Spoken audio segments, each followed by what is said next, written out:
Anggaran pemilihan legislatif Wan Presiden atau Pemilu 2024 disiapkan melalui APBN. Sedangkan untuk pemilihan gubernur Wan Wali Kota, anggarannya akan dimasukkan dalam APBD. Untuk anggaran pemilihan wali kota sudah diusulkan ke pemerintah Kota Banjarmasin sebesar 66 miliar rupiah.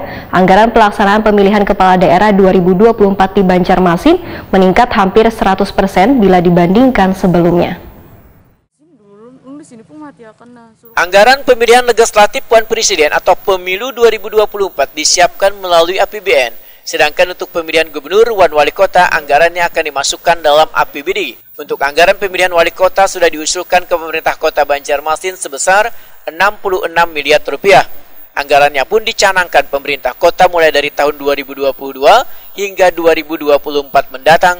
Demikian dipedahkan Ketua KPU Banjarmasin Rahmiati Wahda, Wahitakuni Prima TV jelang kamarian Jumat 4 Maret 2022. Menurut Rahmiati Wahda, anggaran pelaksanaan pemilihan kepala daerah 2024 di Banjarmasin meningkat hampir 100% bila dibandingkan sebelumnya. Pada pelaksanaan Pilkada 2020 lalu, anggarannya sebesar 32 miliar rupiah, namun pada Pilkada 2024 nanti, anggaran menjadi sebesar 66 miliar rupiah. Rahmiati Wahda menegaskan, bila anggaran yang diusulkan meningkat lebih dari 100% lantaran mempertimbangkan pelaksanaan Pilkada 2024 di Banjarmasin masih dalam suasana pandemi COVID-19, sehingga anggarannya sebagian dipergunakan untuk membeli alat pelindung diri.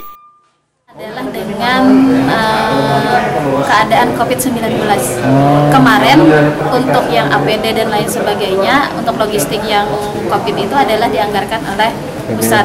Tetapi kami khawatir takutnya untuk 3 tahun ke depan ini COVID itu masih dan tidak dianggarkan oleh pusat, makanya kami anggarkan di sana. Jadi kenapa besar?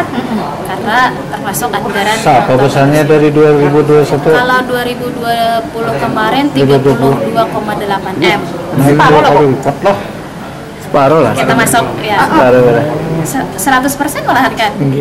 Pelaksanaan Pilkada 2024 yaitu Pilgub, Wan Pilwali akan diselenggarakan pada 27 November 2024, sedangkan pemilu serentak yaitu Pilpres Wan Pileg akan dilaksanakan pada 14 Februari 2024.